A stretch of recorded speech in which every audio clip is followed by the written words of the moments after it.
Hello and welcome to WS Podcast. My name is Wojciech Salski. I'll be your host for today. And before we begin, may I just remind you, if you've not yet, please make sure to follow, subscribe.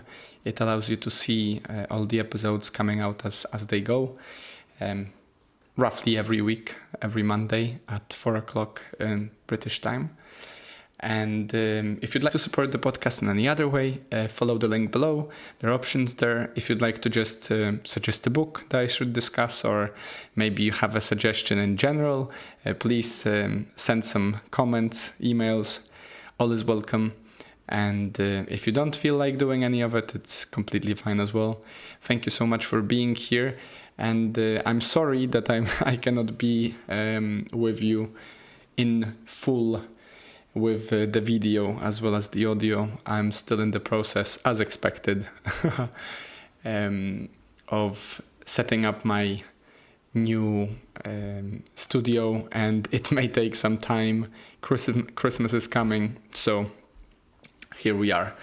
I must say it is quite freeing though to be able to record without the video, so I might do that from time to time. Simply it makes the process so much easier.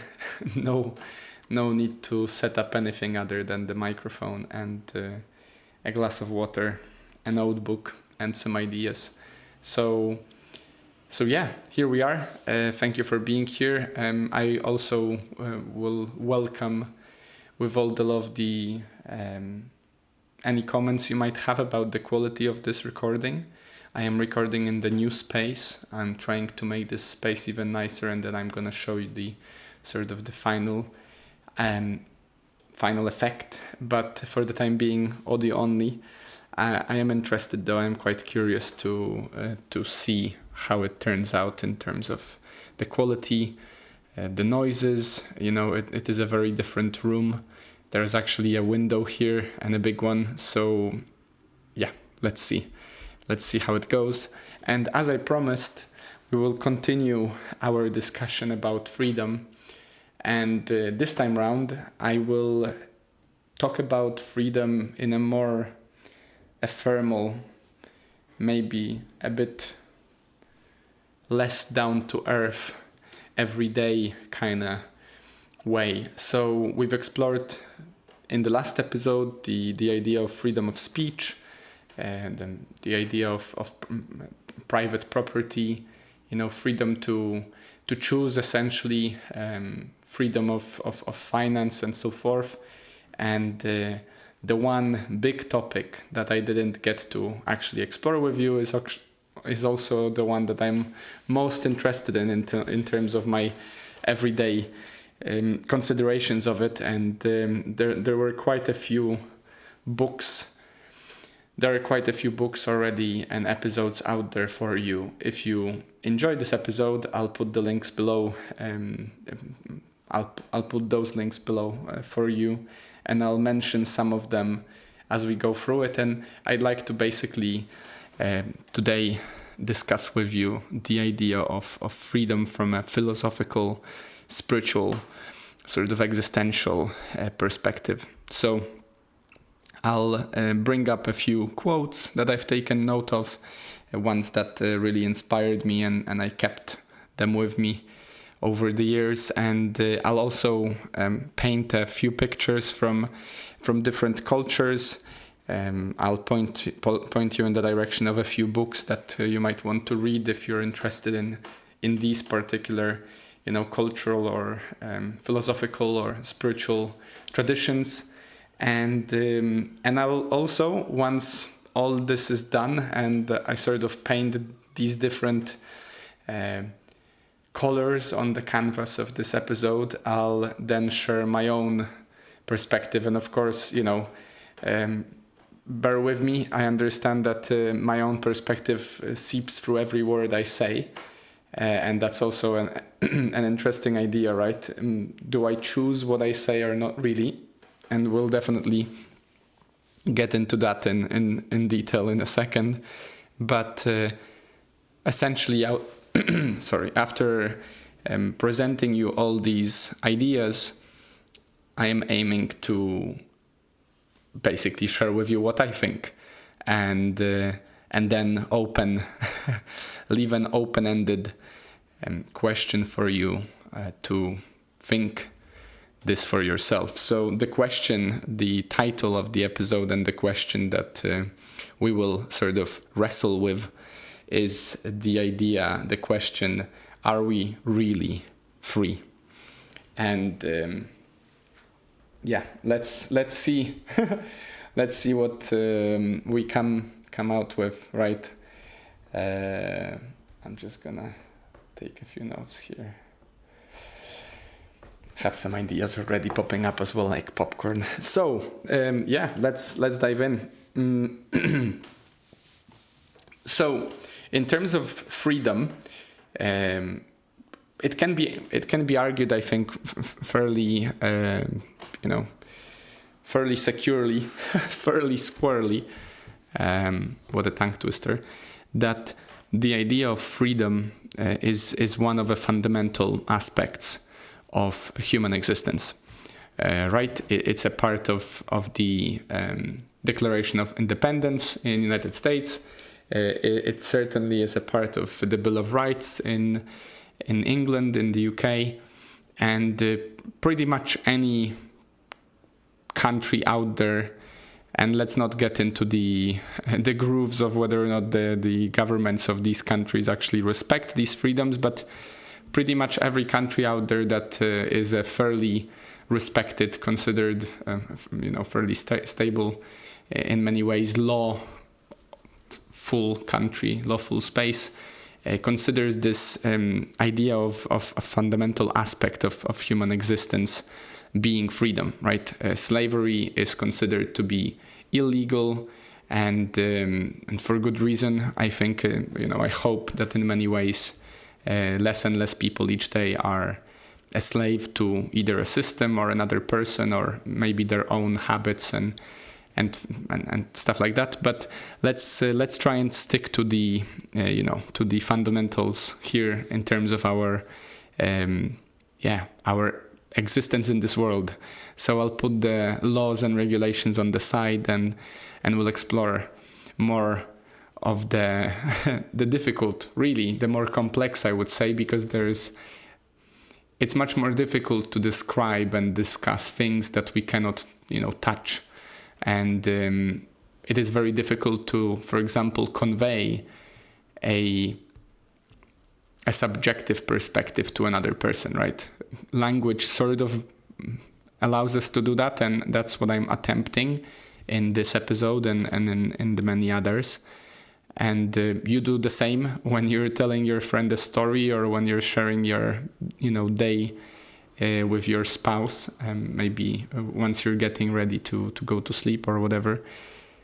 But if you think about it, it is a fairly complex task to bear, because your perception, the way you see the world, is very complex, and there are many behavioral and past experiences and expectations and predicaments and the many variables that are pretty much impossible for us to describe comprehensively, and at the same time understand in the same way as the other understands it, simply because we are not the other, right? We don't, even if you know, or you think you know your wife or your friend or your colleague, you simply cannot know all of them. And from that, the communication is quite a difficult one. But I'm sort of getting off topic here slightly. So yeah, the idea of us being fundamentally free, right? You are free to pursue your own goals. You are free to choose many things, many aspects of your life are to a degree free, and most importantly, we assume, and we'll get into that in a second, we assume that all of us have something considered free will, right? So your free will, in layman's terms, is the ability to choose between one option or the other, whatever that may be, whether whether it's a question of what are you going to wear today, or whether it's a question of what do you want to do tomorrow, or which word to choose today, or, stuff like that. And especially if we consider the things and activities that we do on our own, in our own free time, that's when I think the highest degree of free will can be exercised, right? So, for example, as we discussed last week, if I'm at work and I have 7 different tasks to do, my degree of my free will in terms of what I'm gonna choose to do in that moment is probably slightly curbed, at least in this more down-to-earth plane, by the mere fact that I'm at work, I'm being paid to be there, and it's not up to me. I cannot suddenly choose to play banjo, instead of doing these tasks. But on a more philosophical level, there is always the free will to choose, or is there? I'll explore that later a bit more. But the idea is obviously that you could choose in that moment to suddenly stand on your desk, scream, dance, jump out the window, or maybe just get on with your tasks. And then the free will also could be considered, which task are you going to do first, if you have such options to choose from. So now, in terms of the idea of freedom, we've already explored that when I mentioned Viktor Frankl's book Man's Search for Meaning, which I promise I will finally get to prepare an episode for you about, if you've not read it already, which you probably should have, since for 4 years now I've been banging on about this wonderful book. Basically, the idea in that book is that we not only have physical freedom, sort of in this external, body suit in this physical world, but we also have a mental and spiritual freedom, right? And obviously, you could consider religious freedoms to be of the spiritual, and mental freedom or spiritual freedom, whatever you want to call it, your freedom to think whatever you want to think. And yet again, that's an exploration I'll do in a second, whether or not we do choose what to think. I think it's a bit of both, and I'll explore that in a moment. But I'm just writing down some ideas for you. But the idea from Viktor Frankl's exploration of our freedom is that at the most essential, we are free to think what we think. And so, for example, you can be put in a cage, you can be bounded, you could have your mouth taped, your eyes closed and stuff like that. So potentially you could be restricted in all the aspects of your physicality from any freedom of movement, freedom of word, freedom of whatever, freedom of speech and so forth. And yet you still have the freedom to choose how you think about that experience. And at least from the perspective of both Stoicism and Buddhist teachings, it's exactly that ability to choose in any given moment what you think and feel that determines your experience, and that you can change. And we'll explore that in a moment. So finally, a third introductory point, let's say, is that of course there seems to be a really close relationship between freedom and responsibility. And this one is very close to my heart, simply because I do believe people are genuinely better when they are left to choose and do what they wish, but when they are also called to responsibility for their actions. I think we all are responsible for our actions, essentially, the moment we can argue at which point in life, but if you consider your freedom to choose what to do, you should also, in my opinion, take responsibility for those choices. And it's kind of, it's a wishful thinking to expect that you can choose whatever and then not suffer the consequences or enjoy the results of your choice. And of course, maybe in some aspects of life, one can get away with such sort of, I would say, cheating in a way, playing on codes. If you've ever played Sims and entered motherlode to get some more money to build a nicer house at the beginning of the game, you know what I mean. But we'll explore the idea of karma in a second, and then we'll ask ourselves whether or not then whatever we do is absolved of responsibility. And of course, I appreciate that there are many situations in the world in which those that are responsible for causing harm get away, and those that are free to choose badly and then don't suffer the consequences, but others suffer consequences of those choices, innocently in a sense. That's without question. But there is still this intertwining relationship between freedom and responsibility. Just because we don't suffer the consequences of our free choice doesn't mean that we're not responsible for it, right? So you might not have to pay the fine for breaking a window of some shop, but you are still responsible for breaking that window, right? If you were the one who threw the brick, let's say.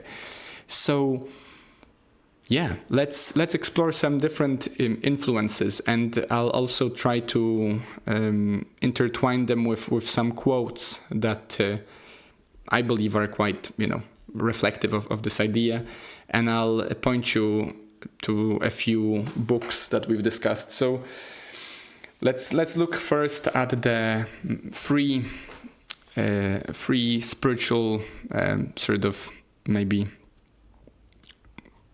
religious, spiritual, whatever you want to call it, philosophical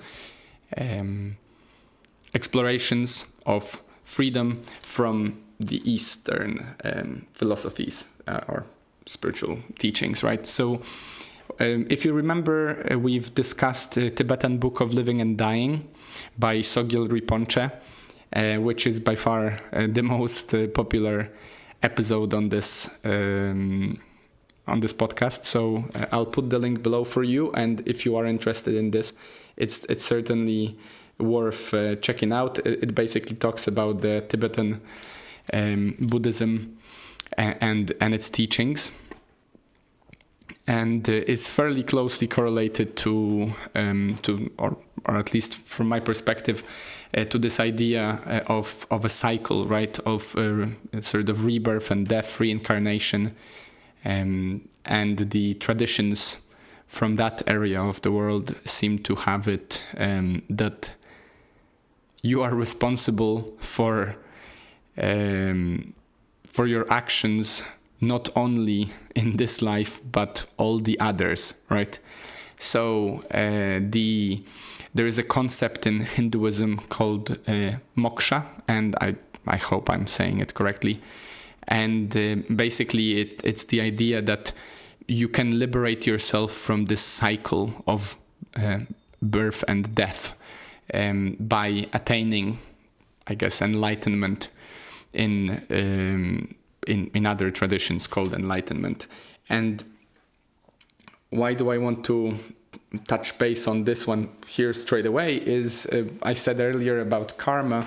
And if you remember from these 7 spiritual laws of success by Deepak Chopra, which I've linked below, this idea of karma is a big influence on pop culture at this point. I think I wouldn't say it's unknown to an everyday person in the West as well at this point.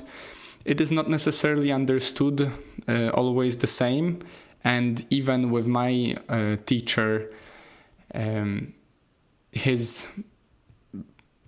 just as a disclaimer, he's not a Buddhist or he doesn't really have any specific sort of stamp on his perspectives. I guess we are discussing with him all kinds of things from different cultures, all mixed around. But we've explored this idea of karma, and in many ways, this idea basically, I would summarize it that if you believe that you have a soul that is, or an Atman, a soul, some sort of eternal being at your core, which does not die when you die in your physical space and as your physical body, it only gets transformed into another state, potentially another life, if you believe that it's a reincarnation, or into another state. Then this karmic baggage which we carry is nothing else but a sort of like a whole, I don't know, how would you call it, biography of your soul's journey through the lives, right? And so karma in our pop culture is usually referred to as something that is instantaneously gonna sort of, maybe catch you if you do something wrong, and someone sees you stealing and then you fall.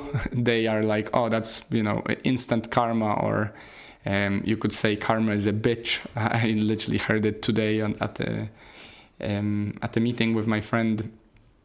And it's interesting because, at least from those traditions of the East, from my understanding, it's not necessarily that karma is good or bad. It simply is the same as everything, really, according to these teachings. And basically, it's like a blueprint, like a history of all of your deeds. And so you can accumulate good karma or bad karma. And because the belief is that what comes up must come down and all is in constant equilibrium, the universe will always, be at a state of balance at some point, whether in this life or the next or the previous one. You will have to pay off or benefit from that debt or credit that you accumulate on the karmic front. And the interesting, point here in terms of free will is, of course, that if we do believe that to be the case, that there is some sort of karmic baggage that you have, then you could argue that that your free will in this life will be limited by the karmic debt you may be carrying, right? So maybe something that happens to you that, subjectively from your perspective is perceived as negative is just an outcome of a previously accumulated karma. And maybe you couldn't choose that to happen for you. And I don't know if that's the case. It seems to me to make sense to a degree. But I won't, spoil the fun. I'll get to my perspective on free will going forward. Now, of course, in Buddhism, you have the state of nirvana, right? Which is essentially this idea of a state of enlightenment and freedom from suffering, right? And I heard recently somewhere that it's not about freedom from suffering because all life is suffering, which is often considered to be the case, by people who are not really knowledgeable about the Buddhist traditions. Rather, it's freedom from suffering, from attachment and such. So from suffering from within, right? And since Buddhism assumes that all that we are experiencing right now is not real and it's all in the mind. And so only within the mind can one cause oneself to suffer by our own, perception of what is going on. We can alleviate the suffering by simply accepting what is, without judgment, without attachment. And so, for example, you have the law of impermanence, understanding that everything will pass and it's just a matter of time. And so you can be free of the attachment and suffering about losing someone you love, for example, if you practice and remember and remind yourself often, basically get into a state of understanding that all will pass and that's normal, and it doesn't have to be causing you suffering. And then, of course, one can argue whether or not that's how easy it is to do in the moment, but the idea stands that in a state of enlightenment, if you attain enlightenment, the belief is that you will be free from suffering, from self-inflicting pains of the subjective experience, essentially.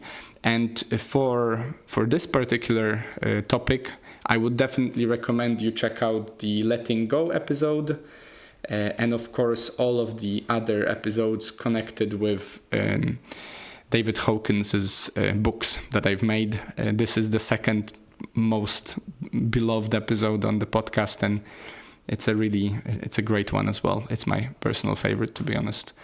So if you are interested in exploring these ideas, that's the space for you. The idea of letting go, of course, is to let go of both the outcome, the expectation, the attachment, the result, what is going on from your emotions.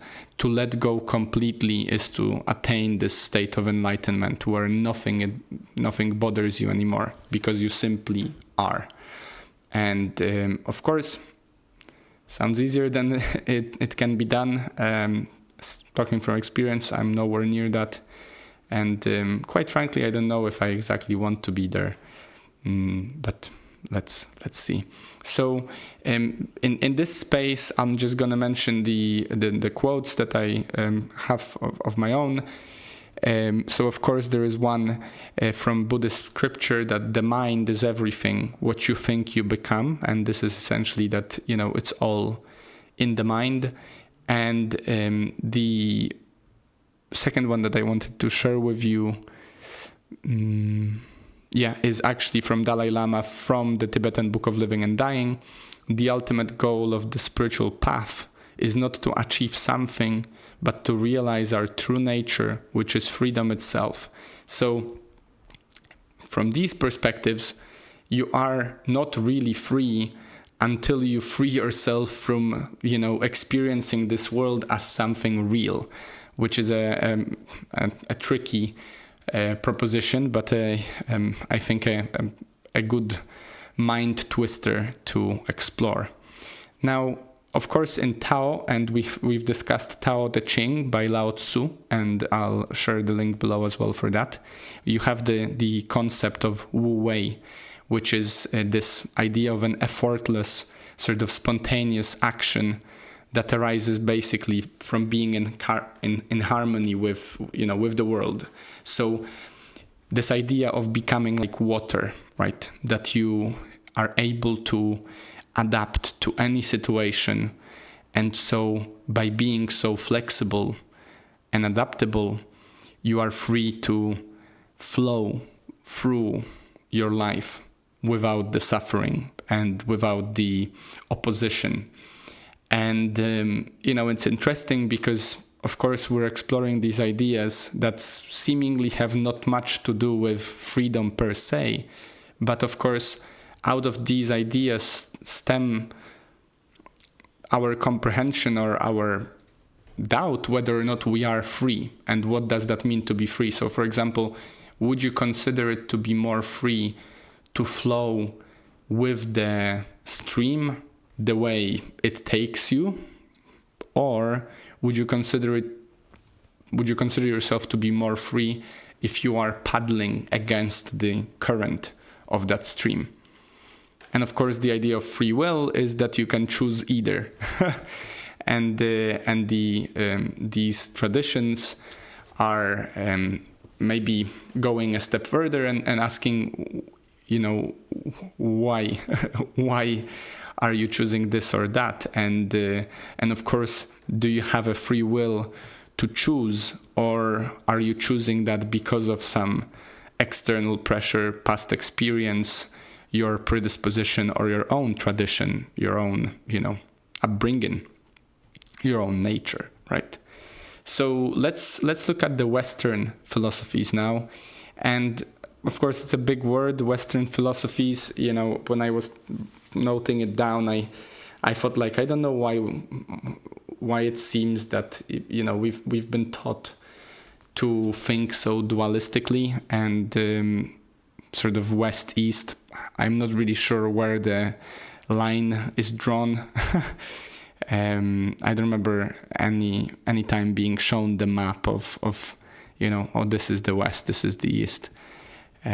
Especially that in Poland, depending on how you consider Poland, some people say it's Central Europe, some people say it's Eastern Europe, some people say it's Western Europe. No one just says that it just is. So here I have three options, and they're a bit more down to earth, simply because they, I think maybe to our own detriment in the so-called West, we dismissed many of our traditions from the past. So free will in existentialism is, of course, the idea that individuals simply have a freedom to choose their own path in life. And that may include choosing your mate, unless your marriage is arranged, choosing the work you do, choosing how you want to spend your everyday, choosing where and when and what to eat. Of course, to a degree that you can choose, and I'll explore that in a second. And essentially, being able to choose whatever in your life, right? And so, of course, in this, from this perspective, we need to explore why do we choose to self-govern ourselves that way, right? And so the concept of autonomy, popularly known from Kant, is of course this ability to self-govern and for us to make decisions based on reason, right? And now this is the big one. So a question for you, just to think about. Who do you think decides? Do you decide with your mind? Do you decide with your so-called reason? Or do you decide with your so-called heart or your emotions? Are you a rational decision maker or an emotional one? Or maybe you're a bit of both. Because if you remember from the book by Daniel Kahneman and I don't remember his second surname, Thinking Fast and Slow, which I'll link below as well, which is an incredible book about basically our psychology. We have two systems according to them. One which is sort of this freestyle, quick, much more emotional, much more guessing system, and then the more deeper thinking, slower, analytical one, which only gets turned on as and when needed, simply to save on capacity, let's say. But this is a question for you. What do you think? Even right now, what do you think your thinking is decided by? Your emotions or your rational thinking, or a bit of both? For example, I sometimes wonder when I record those episodes, which Wojtek is talking right now. Am I already in the state of flow, simply exploring these concepts and being so immersed by this activity that I have already, accessed that second, more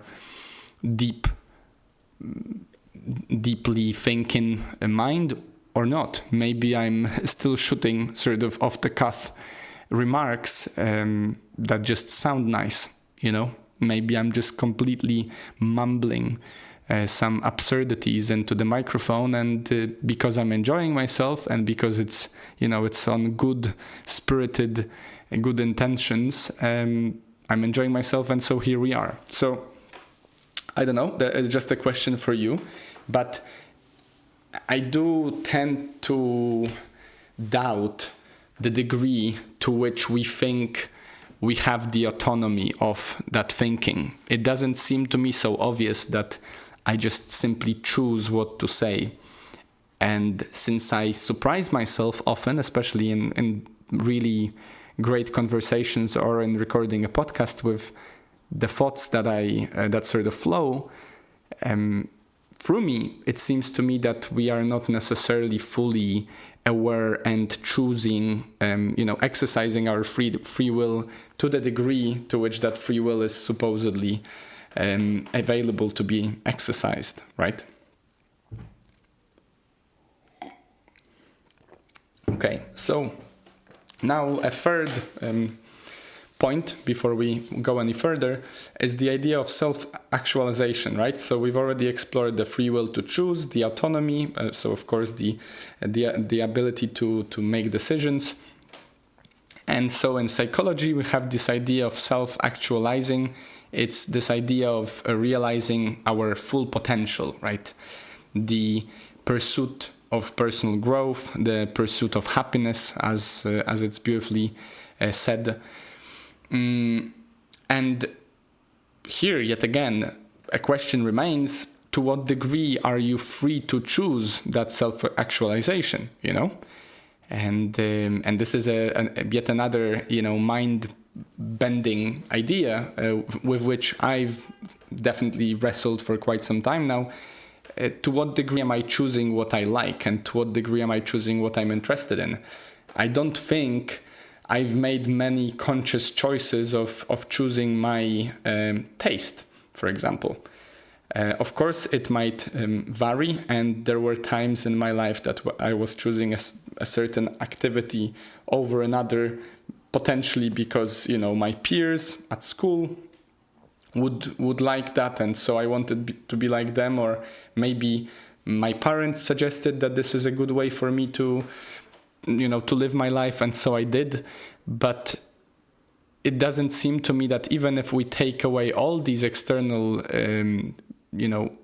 impacts, impulses, influences, it doesn't seem to me that it gets any easier in actually choosing consciously, logically, whatever you want to call it, what you are interested in, what you are doing. So for example, why am I podcasting? That's a great question, I don't know why I am podcasting. I mean, I can come up with many reasons why I do this.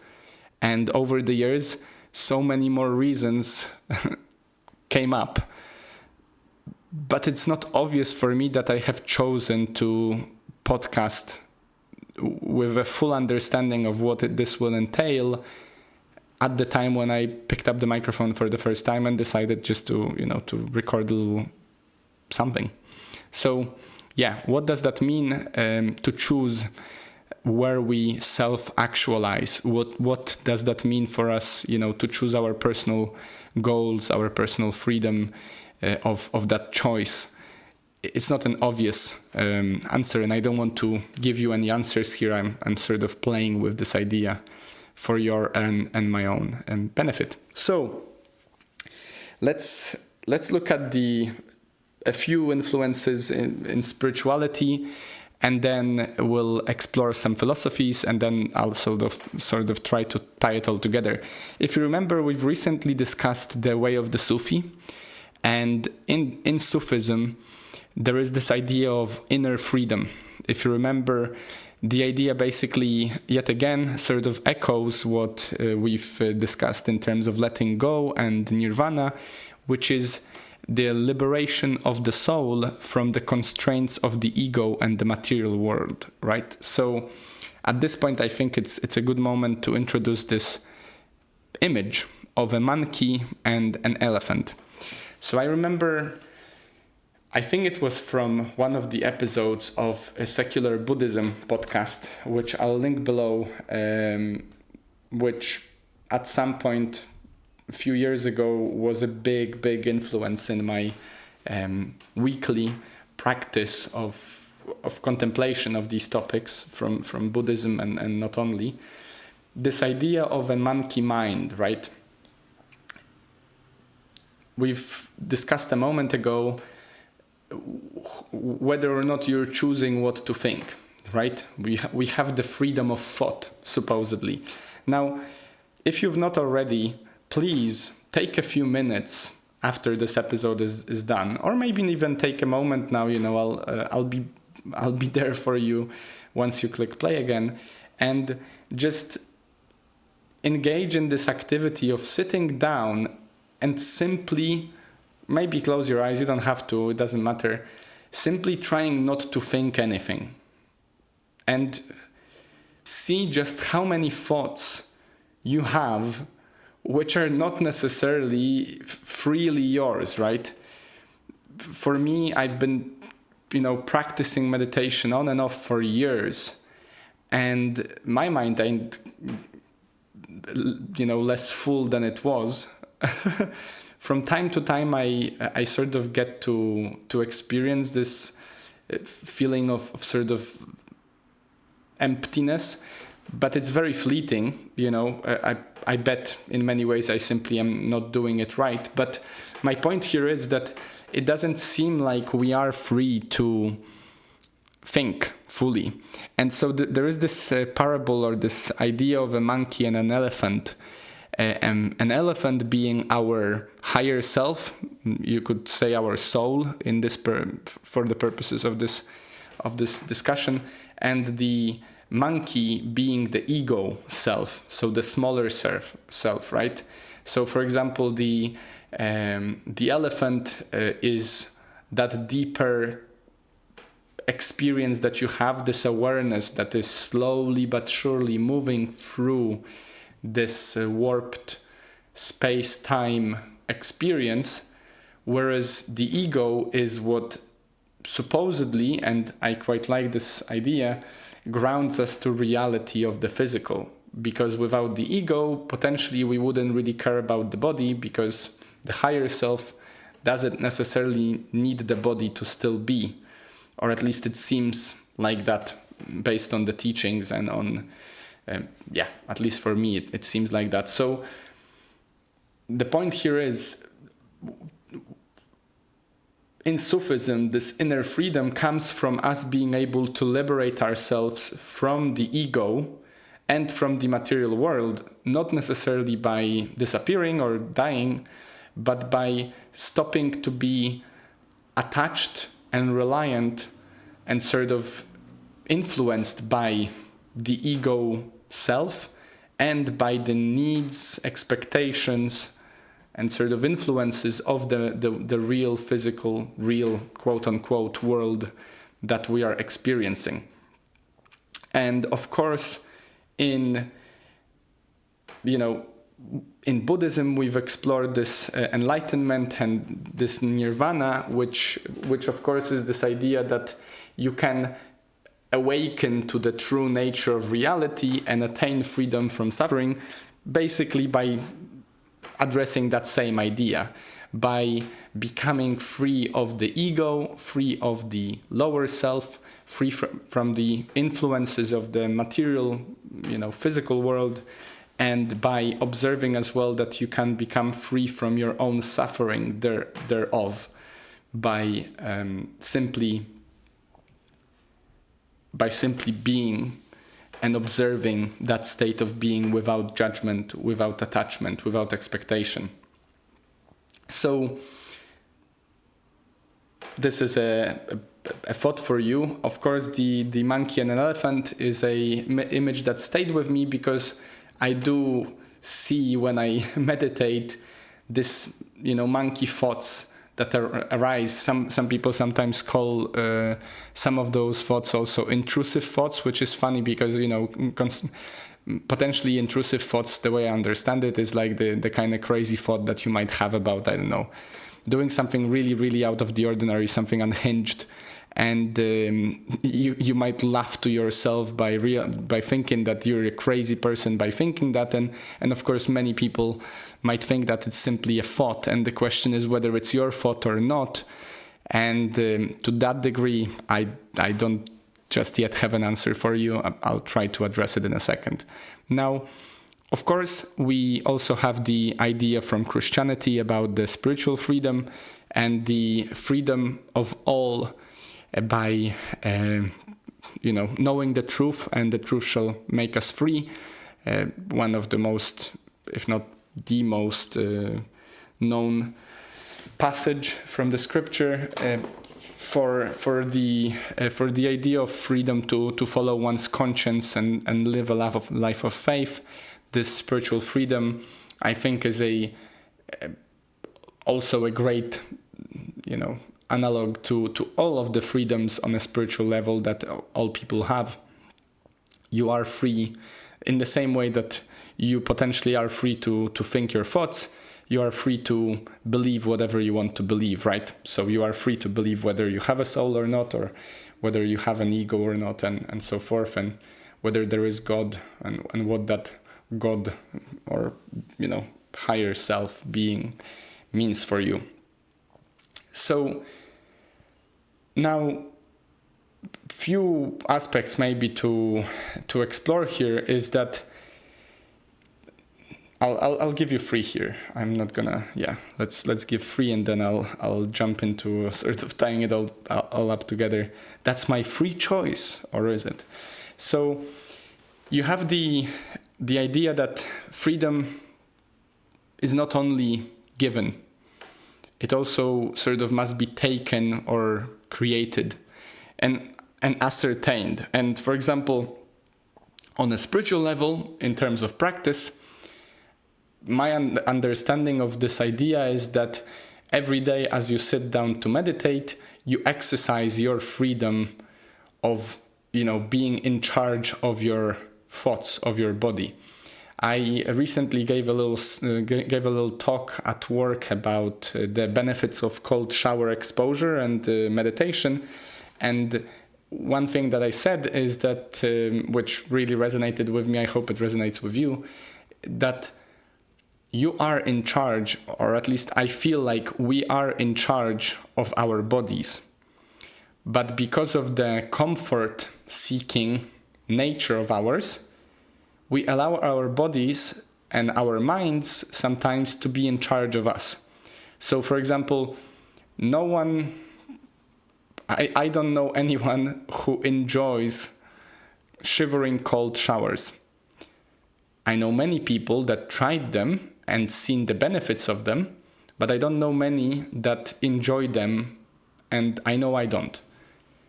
That doesn't mean, though, that it's not good for me, and so whenever I do take a cold shower in the morning, I have to make myself do it.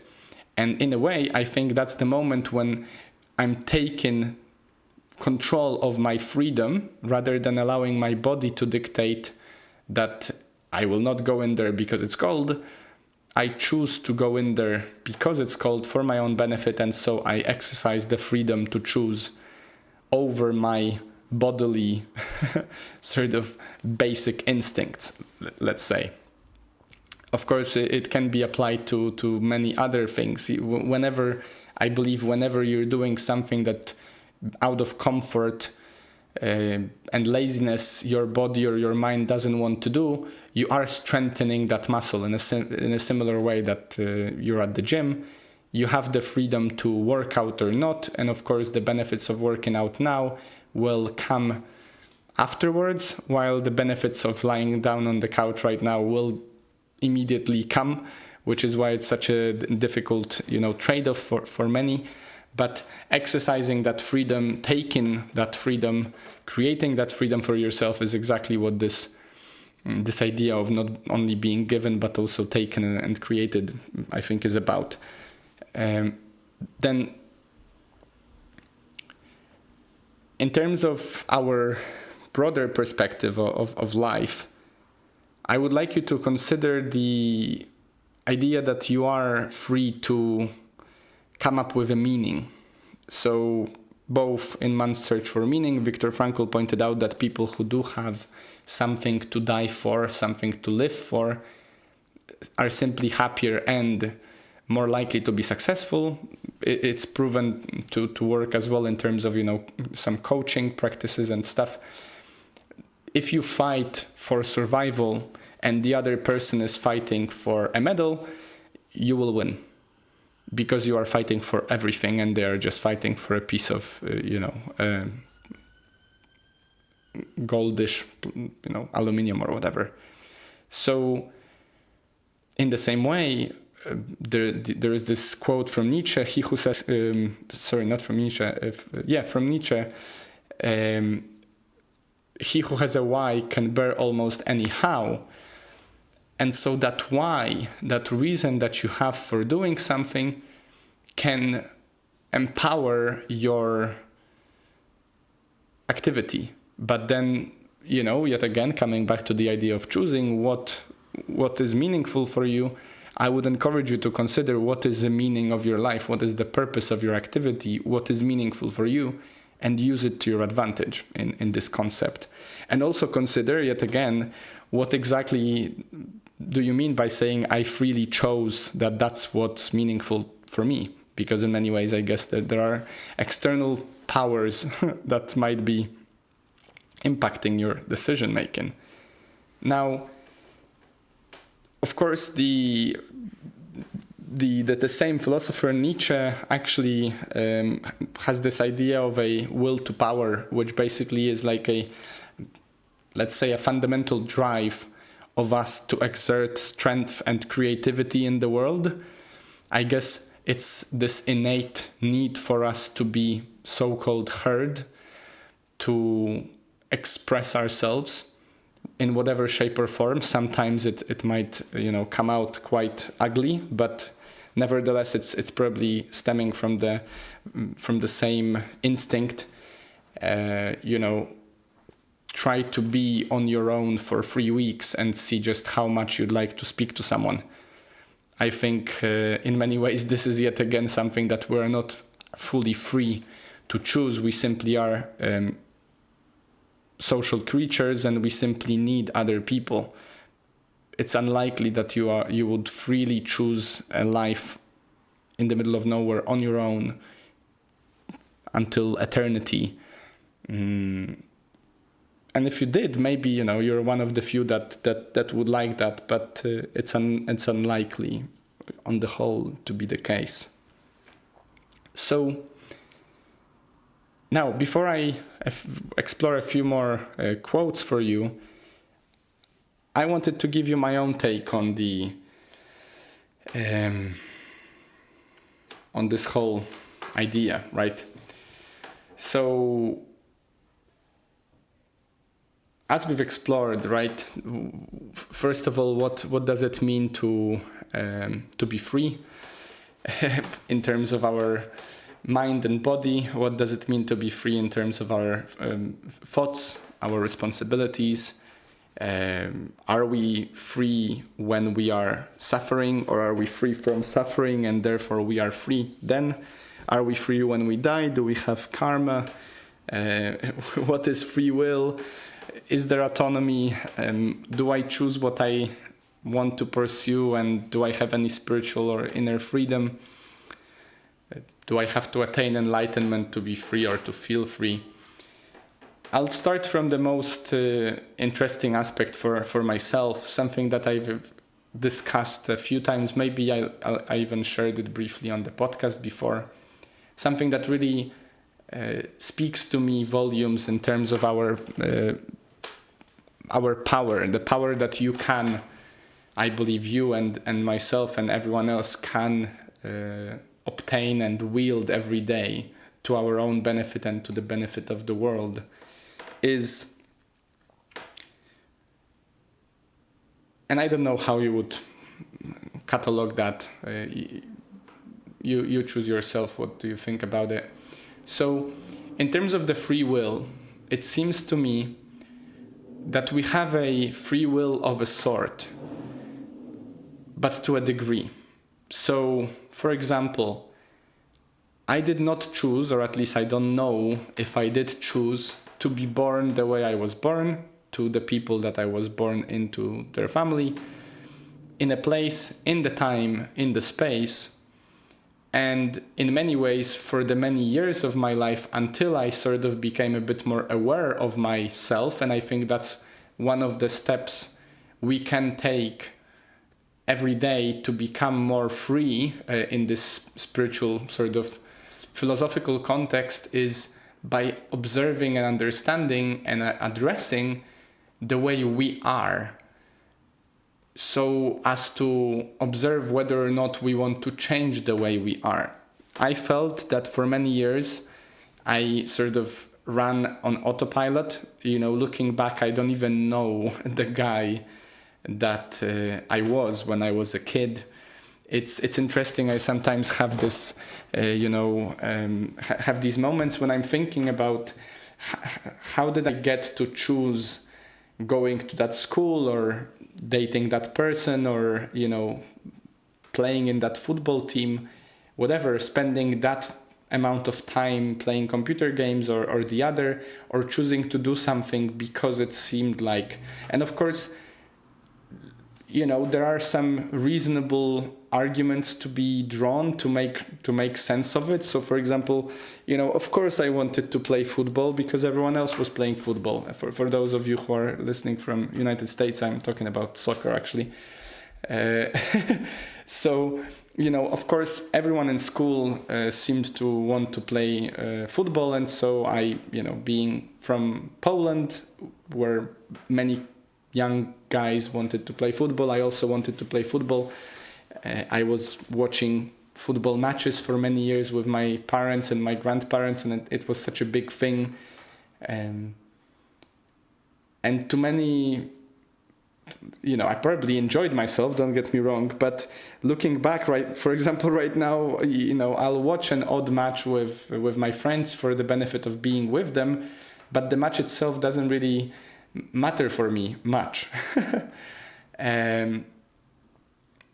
And of course, yet again, we can come with some reasonable explanations. Maybe I don't fancy it anymore. Maybe because I saw that there is no career for me in that space because I was not good enough, then I decided not to. And therefore now I have this, trauma of not playing professional football. So I try to hide it away by not watching football, whatever.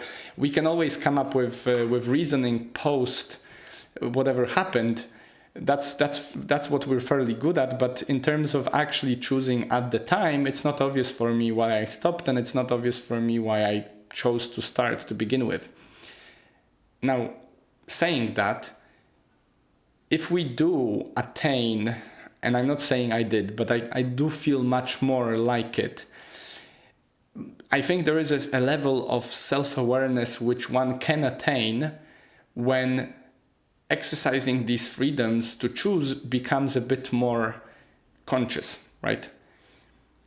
So I guess as you grow up, or maybe as you wake up in many ways, you start observing yourself a bit more. You notice your flaws and you notice your advantages. You start to understand that, the world is much more complex than you thought it is. And maybe you no longer are living in the illusion that whatever, that faster car or a bigger desk will make you happy. Instead, some shifts occur, right? Maybe you meet the love of your life or whatever, or you start working on yourself, which I would say is one of the best predictors in my experience, at least, of actually having a more fulfilling life, when you sort of raise your standards for yourself, not by being an arrogant prick for everyone else and expecting everyone else to be better while you're staying the same, rather expecting yourself to be better every day and therefore becoming a more attractive person, and simply others around you will appreciate that, and therefore you'll have a better time with them because you'll be a better person for them as well. I think that's something that we can attain. But coming back to the idea, I think to a certain degree we have freedom to choose at any given moment within the confines of that space-time that we are in. And so I don't think there is many things that are impossible. I do believe that you can truly reinvent your life, but there are some restrictions in the moment, in the space, that we have to abide by. For example, living in Poland, maybe, as a 12-year-old, without even a passport to go abroad, I cannot, in that particular moment, decide that I'm going to be a musician in Bangkok, right? I cannot just sort of, close my eyes and suddenly teleport to Bangkok or at least I don't know how to do that. But if we're sticking to the rules of physics that we know of in terms of our everyday layman's experience without considering the quantum mechanics and quantum field, it seems to me that we are, to a certain degree, limited by our experience. Like right now, I'm sitting in this room recording a podcast. I cannot be sitting in the other room at the same time recording the same podcast. Maybe in another dimension I am exactly doing that, but in this one, I'm pretty sure it's empty in my bedroom. I don't know. Maybe it isn't. And the funny thing about it is, of course, I cannot really prove it, because if I run there now, thinking that I'm freely choosing to run there, maybe in that moment I disappear there because I freely chose to disappear there. I don't know. But to my point, personally, I believe that we are free to choose to the degree that we're offered. So life deals us cards. If you believe in God, I believe that the universe, God, whatever you want to call it, is offering me opportunities at any given moment. And I am free to choose which to choose to act upon. But, and this is a big but, I can't lie, the catch here is that because of my prior experience and my motivations at the moment, I am potentially already limiting myself from choosing certain aspects simply because of those predictors. And this is an interesting conundrum to tackle, and I'm not saying I tackled it, but it seems obvious to me that to a certain degree our past experience does determine future choices. If you've really got hurt before and you've not gotten over that trauma and you've not dealt with it healthily yet, I'm afraid you will be unlikely to charge into that challenge again knowingly, unless you've dealt with that trauma and sort of overcome it, right? So the idea of whether or not we are fully free, it seems to me that we are free to a certain degree on the day-to-day basis. In terms of karma and in terms of, the free will across our lives, I do believe in reincarnation. The episode that I've recorded with Rami in his studio, which is a really great conversation. I'll actually link it below for you. And we talked about God and freedom to choose and karma and reincarnation. I think particularly about reincarnation because he's Muslim. I do believe in reincarnation because it seems impossible for me that the only life the only life we live is in this dimension, in this. I do believe there is some higher self that is essentially eternal. Maybe it's my soul, a part of a bigger pool of souls that is literally just chilling. Maybe we are like a sea of consciousness, and every now and then a part of it drops onto the earth or onto another, space, and becomes self-conscious and therefore allows itself to experience the universe. And then once we die, it just evaporates like after the rain. There is a little mist, and the water goes into the ground and then it goes back up again as it gets hot. and we come back to the sea of consciousness. And it speaks to me quite true. It rings true to me, this idea that not only am I experiencing this life, but I'm also experiencing all the lives simultaneously. And I probably have some karma from prior lives, and thanks to that karma,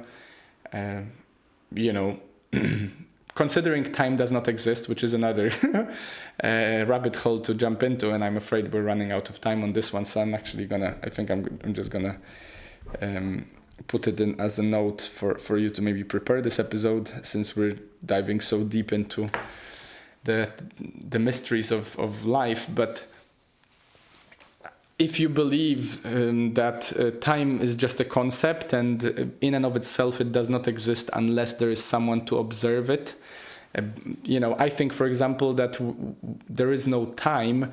We simply wither in our physicality, and so we count down time like a due date on our body meat sacks that we carry. But that does not mean that time itself exists. It simply is, from my perspective, an understanding of this phenomena that, for the benefit of our organization skills or whatever, we came up with to comprehend the world. I think it's similar to a map or a drawing or language. Language in and of itself is nothing. It's like a code that allows us to communicate, right? But that doesn't mean that it would be here if there was no one to communicate.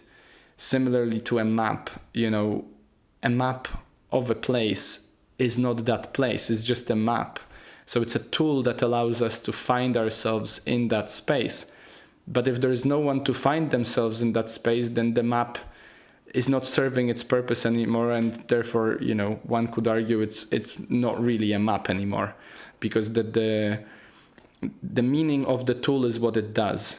Right, what it intends, what its intent to be used for. I guess that's a good way to put it in my ignorant terms. Maps of meaning, of course, and We Who Wrestle with God. I'll link below as well. These are the two seminal works from Jordan Peterson, with especially Maps of Meaning, which really helped me in exploring these concepts further, especially like how we choose what we choose and how we give meaning to the world. And I definitely have to read it again. It's a study, it's not a little read. Now, finally, of course, I don't feel I can really talk about all of these things. I'm sort of freestyling for you anyway. But finally, it seems to me that, I said earlier that I don't exactly know if I want to be enlightened. And then I sort of hesitated, because I had a thought that while I don't feel I want to be enlightened now, I don't know how I'm gonna feel when I'm 80 and just chilling, and potentially at that point, basically getting ready to depart onto the next adventure.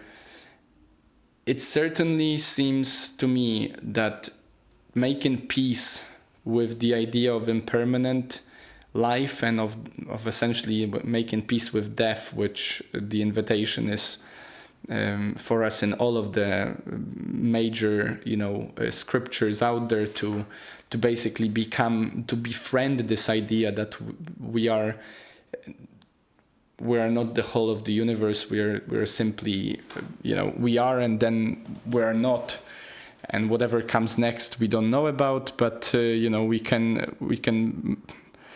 live a better life by making peace with the fact that we're gonna die. There is this argument to be made that if there was no death, there would be no inspiration for us to be better each day and to make better choices, simply because there would be no expiration date.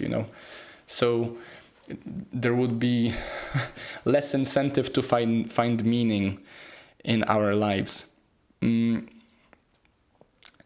So it's easy to say that you want to be enlightened when you're suffering, I think. but it's not obvious for me that people who are enjoying themselves would say the same.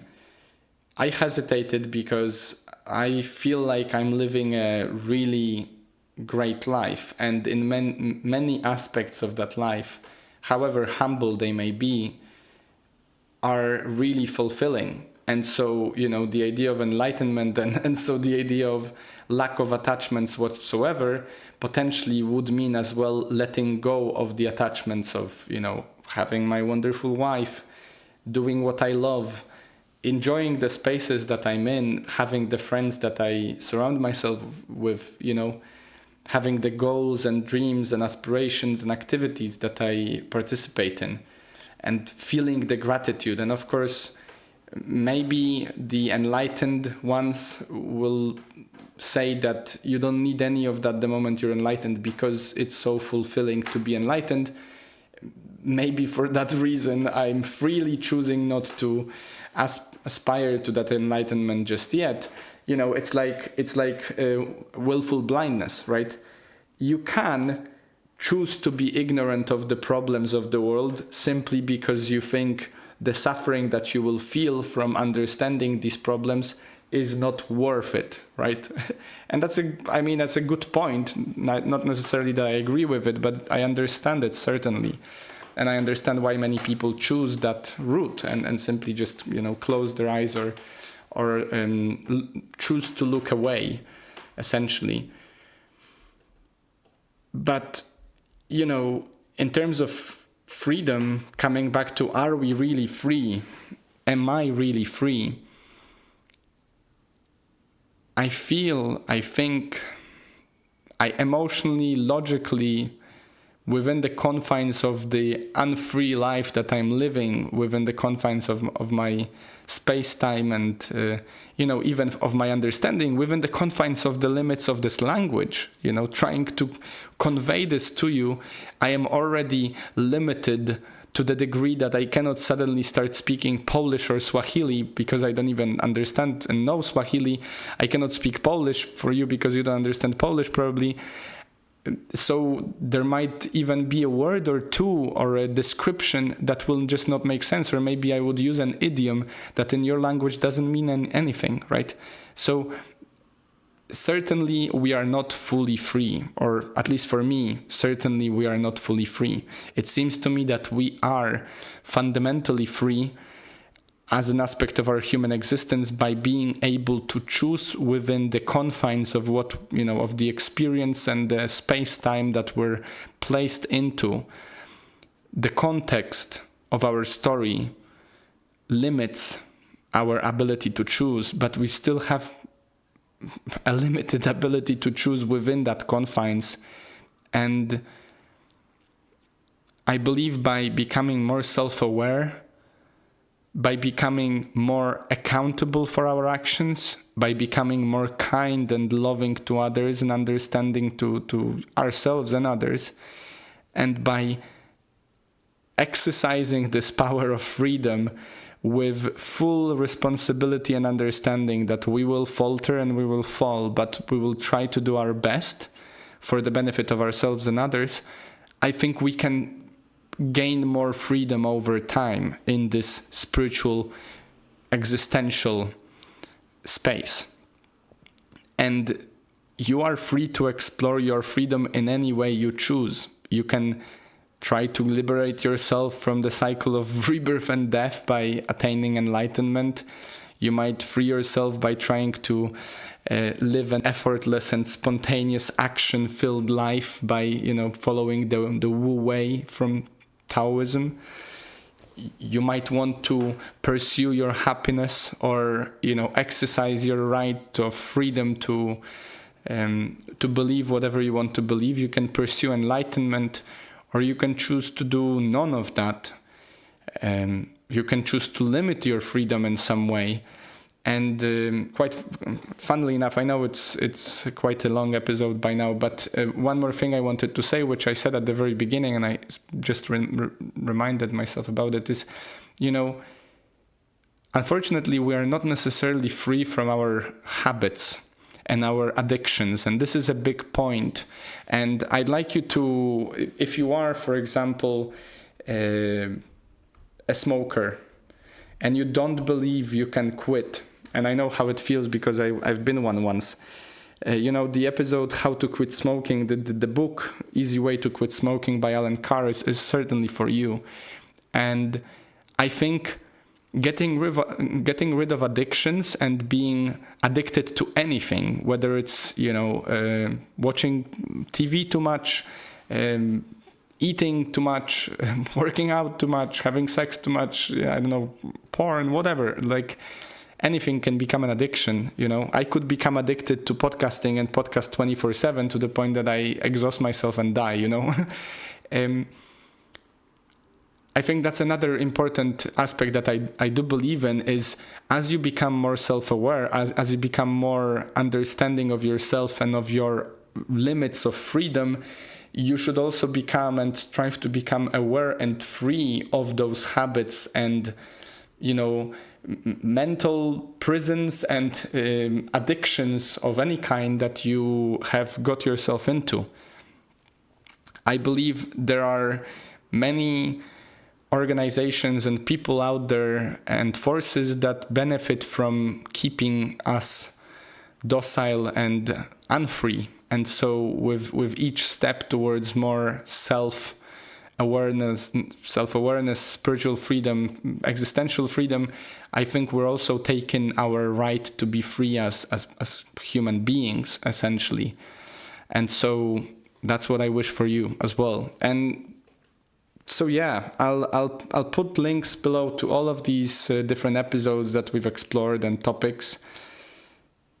Of course, I understand I sort of just scratched the surface of what might that mean to be free. And my honest answer to are we really free is I don't know. It seems to me that we are to a certain degree, but what really means in this question, I don't exactly know. I've put it there for a reason. It just made for a good exploration of it and hopefully made you interested in getting to know yourself more and becoming more freedom oriented. So yeah, I hope this is something interesting. Please try, if you've not tried before, sit down for a moment and try to see if you can not think about things and start on your journey to maximize your freedom, your existential freedom. So yeah, if you've not yet, please follow, subscribe, so you don't miss the next episode. If you like this kind of content, even without my arguably pretty face, please leave me a comment, share it with a friend. Let me know. Let me know also how the quality of this voice recording was.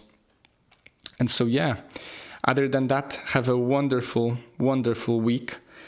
Stay happy, stay free to the degree you can, stay healthy, and I'll see you next time.